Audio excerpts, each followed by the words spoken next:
been to Las Vegas, San Bernardino. Hello and welcome back to the Pet Toon channel. Well, governments today are taking away our personal freedoms in an effort to keep us all safe and happy. And here's a subject that's going to hit that nail right on the head. And here we're going to go straight to Ask Johnny. Yeah, Fanny, I like me tea white with 6 sugars, thanks, yeah. G'day, Johnny. It's great to be back here in the beautiful Pet Toon studios for just another Ask Johnny session. I'll have a cup of tea too, thanks, Fanny. G'day, Johnny. It's great to have you back. It's like Groundhog Day around here. We're here for another Ask Johnny. As usual, we get millions of bloody comments and letters, but I picked this one out, Johnny, because it's very pertinent.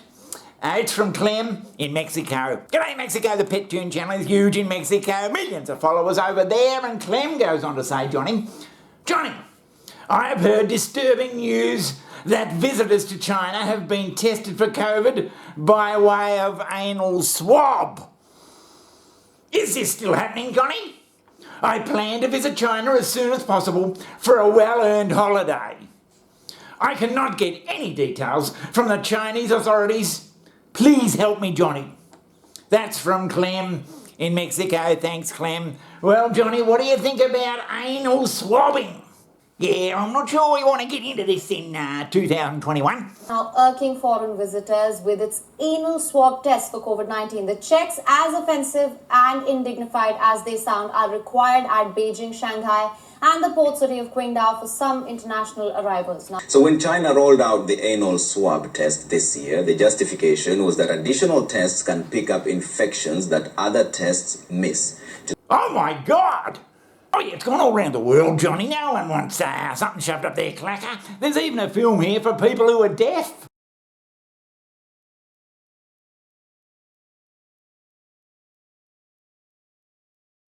It does make sense, you know. I can tell you, I think it might be a ploy by the Chinese to get people to not turn up visiting their country. Yeah. For instance, if I was having a barbecue here in Surfers Paradise in beautiful Queensland, Australia, if I was having a barbecue and invited people, and at the bottom of the invite I put, please be aware that before you enter my place you'll be anally swabbed, I don't think you'd get anyone coming. I mean, there's a lot of things going on in China that they may not want outsiders to see. And getting a thing stuck up your ass as you arrive is surely going to put a few people off. I mean, Johnny, it's not a very satisfactory way to welcome visitors to your country. Yeah, in fact, the more I think about it, the more I think the Chinese authorities might be using this anal swabbing as some sort of social controlling. Oh, that sounds like bullshit, Johnny. I mean, if you were going to go swimming where you're not supposed to in China, there could be a sign put up there in Chinese, that beautiful lettering saying, do not swim here or you'll be subject to anal swabbing.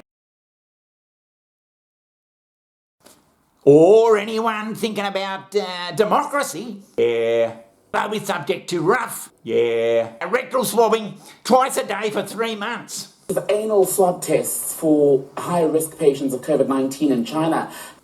I mean, that could ease congestion in jails and stop petty crime. I mean, I don't think the hardened criminals will be put off by having something shoved up their arse. Oh, Jesus, yeah, it's a nightmare down there, Johnny. But maybe these petty criminals, you know, young people. I know if I was going to swipe someone's car, all I'd have to do was think about getting something shoved up my arse and I wouldn't go near the bloody thing. Really? But then it could be brought in by countries from around the world that they'll start saying that anal swabbing for various diseases is keeping everybody safe. Oh, Jesus.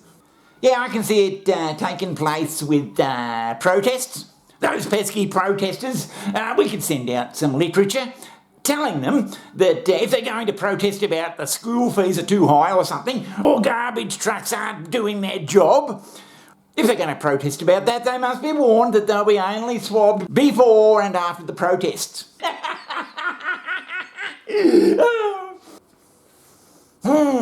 It does make sense, you know. I think you'd see protests dropping right away. Fascinating, absolutely fascinating, Johnny. But we've got another letter here from Boris in Paris. And by God, the Pet Tune Channel is making ground in Paris. We're getting up near #1 in Paris at the moment, the Pet Tune Channel. Hello to everybody over there. And Boris says, Johnny, I've heard that there is a new technique in the fight against obesity. Magnets in your mouth to keep your mouth closed so you can't eat as much. Can this be so? Could it be effective, Johnny? I need your guidance, please. From Boris in Paris. Thanks, Boris. What do you think about magnets in your teeth, Johnny? Magnets on your teeth? Yeah, on the face of it, it sounds a pretty good idea. But I don't know whether there's much of a market for it in some of these African nations. Right. A new weight loss device that stops people from opening their mouths wide enough to eat solid food. And this is real. Dental Slim Diet Control allows users to open their mouths just 2 millimeters wide. It works using magnetic locking bolts. Look, we just got too much good food. I think we should do what they do on that Survivor program, you know. Just give them rice and beans for about 6 months, and I'm sure they'll lose weight without putting magnets in their teeth. Oh, Johnny, come on.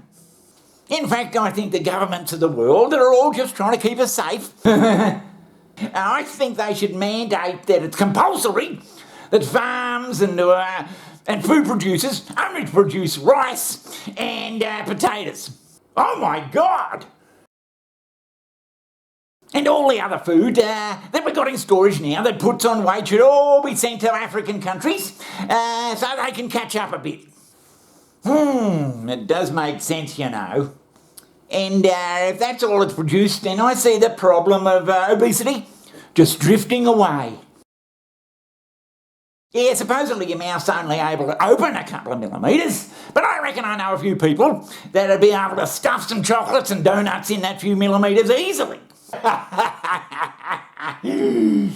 Donuts! So we need the United Nations to mandate that the farms around the world only grow potatoes and rice. Yeah, I'm getting you. It's the only way to move forward. Fascinating, absolutely fascinating. But we've got another letter here, and it's from Gretchen, and she's in Nairobi, Africa. Hello to everybody down in Nairobi. I hope you're doing okay. We got millions of Pet Tune Channel followers down in Nairobi, let me tell you. But Gretchen says, Johnny, I saw a feature on the television that modern community toilets actually discriminate against women. We have to wait usually 3 times the time to use the facility than men. Is this true, Johnny? Love to all at the Pet Tune Channel from Gretchen. Kiss, kiss, kiss from Gretchen in Nairobi. Thanks, Gretchen. Yeah, what do you think about that, Johnny? Oh, yeah, toilet discrimination. That too has been going on for thousands of years, Johnny. Yeah, have a look at this. For a typical busy bathroom, women have to wait about 34 times as long as men. Oh my God! Well, in most of the building stock, there are fewer fixtures for women than there are for men. That's Catherine Anthony, a professor of architecture at the University of Illinois at Urbana-Champaign. It is definitely a subtle but very powerful form of gender discrimination. No question about that. It is plain and simple. There's no disguising it. Really? And the speed of traffic. The model showed that if someone arrives every 5 seconds, on average, women will wait for more than 6 minutes, while men will wait just 11 seconds. So then what would a better toilet ratio be? I would say the ratio should be well more than 1-to-1. She's right. According to this model, the women's room should have at least 50% more toilets than the men's room. Right. Well, it seems to me it's a very costly way of doing away with so-called discrimination. I reckon governments around the world who are all just trying to keep us safe, I reckon they should all get together, and I think it should be mandatory that blokes and women learn to go to the toilet in both sitting and standing situations. Really? Well, a woman would have to learn to stand up. Just go into the gents and stand over there, the blokes, and just stand up and do it. And the blokes, they're going to have to, if they just want to go for number one, they're going to have to go and sit down. So we don't have to change all the bloody stuff around. The women can go in and stand up, and the blokes can go in and sit down. In fact, I think the government should bring it in that it's mandatory that children be taught to go to the toilet sitting down or standing up. Fascinating, absolutely fascinating, Johnny. Yeah, mandatory training from grade 2. Oh my God! And women around the world wouldn't have to queue because they can just go in and stand up. It does make sense, you know. This is the only way forward in this particular problem. Las Vegas, San Bernardino.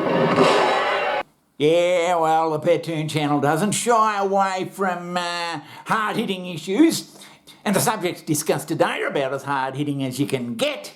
But that's all from the Pettoon Channel today. We'll be back as soon as possible with another episode. Until then, it's goodbye from everyone here at the Pettoon Channel, and we'll see you next time. I mean, Johnny, it's not a very satisfactory way to welcome visitors to your country.